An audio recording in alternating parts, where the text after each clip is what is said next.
Glenn Rushton here with FightHype.com. A little bit of feedback today around Horn Tszyu. Is it happening? Is it going to be a 12-round fight, 10-round fight? Where are we at exactly with that fight? Well, there has been a little bit of haggling back and forward on terms and conditions, and one of the big sticking points we've had over the last few days has been this rematch clause.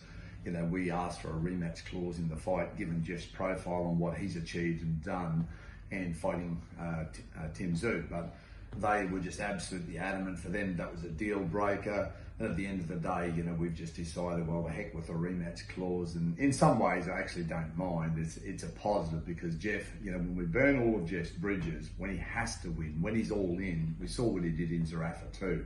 When he's all in, he's all in. And that's something that I very much think is we'll turn that into a positive. So Jeff will be a junkyard dog in this fight. It's going to be very hard. Do you believe it'll be a 10-round fight or 12-round? 10. 10?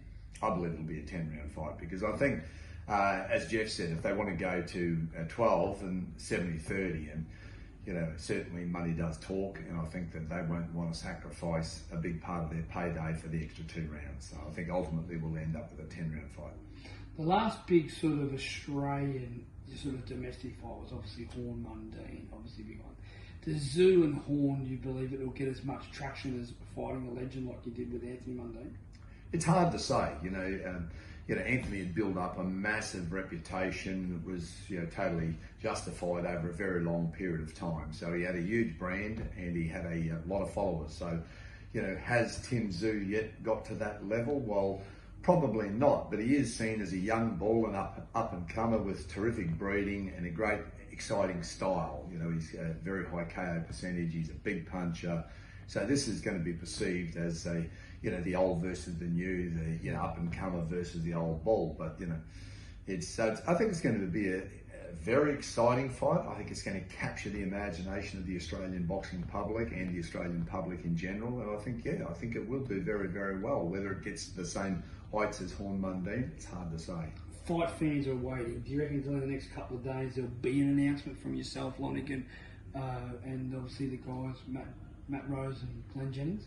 I don't think we're far off now. I think we're only days away. We're certainly not weeks away. I think we're days away from getting an announcement here, but there's still just this behind the scenes haggling, and everyone's trying to get the best conditions they can, and we respect the other team for that. They're trying to do the best they can, but there are certain things that are deal breakers, and we've got to always work together to try and get a resolution at the end of the day.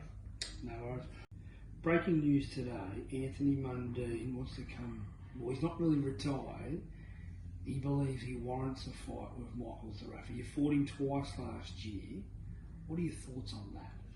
Well, it's an interesting fight. Obviously, if we go back sort of a few years ago, then it's a no-brainer. Anthony Mundine wins the fight. I mean, Anthony's been one of the greatest athletes Australia's seen for a very long time.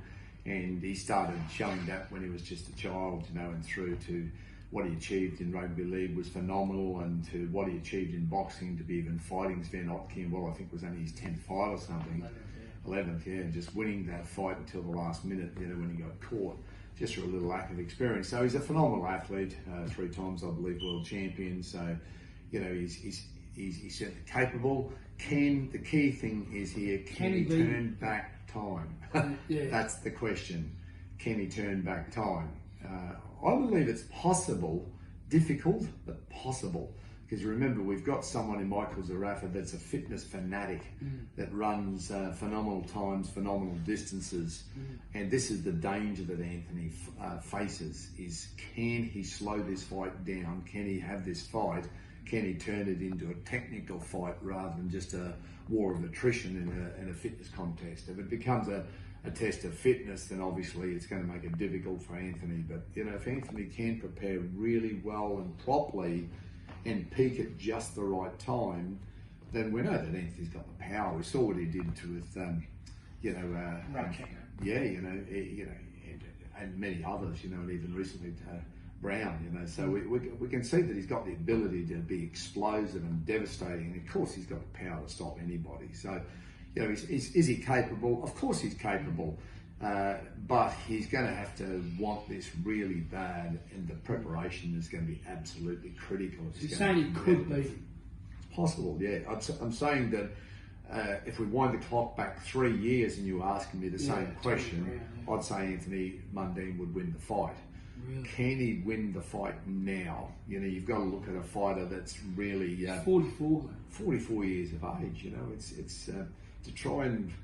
Yeah, I had my last fight when I was 42, and I know, mind you, I didn't feel any different to when I was 18. You know, so I didn't really feel that lack of fitness there. So it's one of those things that I don't know. You know, it's hard to know where he's at mentally and physically. He's good enough if he's fit enough.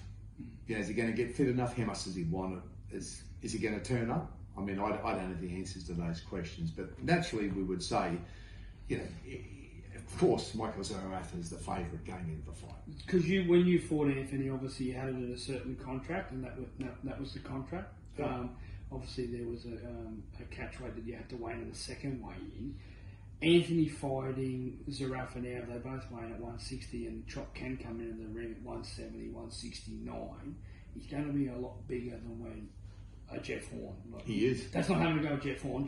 Jeff Horn's a welterweight, super welter, and we get these mismatches. But Anthony Mundine potentially coming into the ring against Michael Zerafa as a super middleweight, that could cause Zerafa some problems. Yeah, he's got great hand speed, Anthony. You know, he's got really good hand-eye coordination. He can pop those punches and land them with precision. As I said, his legs are going to be the key factor here. Can he get the miles in the legs? Can he get those legs to work? Can he build the general cardio fitness to get through a fight against a fitness fanatic like Michael Zerafa? And that's the big question mark, you know. So, you know, it's the outcome of the fight. Naturally, you know, Michael Zerafa would be a raging favourite going into the fight. We get that. Is Anthony capable of springing an upset? He is. Is it a very difficult challenge? Absolutely. Preparation will be paramount. Hunger will be paramount. But, you know, as I said, if he could wind the clock back, it's possible. It is possible. In other words, the best Anthony Mundine, yes, could beat Michael Zerafa. We're only 28 days into the year, and already we've got two massive domestic fights in this country. Tszyu and Horn, Mundine and Zerafa. With Zerafa but coming off last year, is this a way for Zerafa to make some quick dollars, or is it more that, you know, he's struggling to get another fight? Because I'm quite shocked to see the comments on social media that the Zerafa wants to fight Mundine now. Like it's a surprise to me, to be honest. Personally, I feel it's a backward step for Michael Zerafa. I'm not his advisor, I'm not his trainer, of course. So that's his team he's got to discuss it with. But personally, I think it's a money grab. But, you know, again, it is prize fighting, and I don't judge him poorly for that. You know, he's got to provide for his own family and so forth, and he needs to eat, and he's probably trying to look for a decent payday. But if he really believes in himself and he's in pursuit of the world title and the riches that await by being world champion, then what he should do is, of course, take a fight against someone ranked in the top 10 globally. So he should be fighting someone ranked at least in the top 10. And if he really backs himself, maybe looking a little bit higher. But coming off a loss, I'd say that, if he was to take anyone in the world rankings, it would still be a commendable fight. But, if Mundine beats Zerafa, would you say, and you've been in the sport a long time, would that be one of the biggest things you've ever seen in boxing in this country? It would be one of the biggest upsets at the moment, given where they both are at their ages and where they are in their careers. Yeah, it would be a huge upset if he was to be able to beat him. Obviously, I think if Anthony was to come out and beat Michael Zerafa, he would hang up his gloves and he would just sail off in the sunset. Very pleased with you. Go, I went out with a bang. Yeah. That's how I want the Australian public to remember me. As a guy that started young, finished old, did it all, and still showed that at the end of his career he could mix it with the best. So, good luck to him. That's all I'll say. I respect Anthony for all he's done. Yeah, we had a great fight with him. It's a shame it ended so soon, but that can happen in boxing. It's volatile, as we know. And we're focused obviously on Jeff Horn at the moment, where we're going, and Tim Tszyu. We've got a massive fight with Tim Tszyu coming up, and that's where our focus is at the moment. No worries. Thanks, Glenn, for catching up with FightHype.com. Always welcome.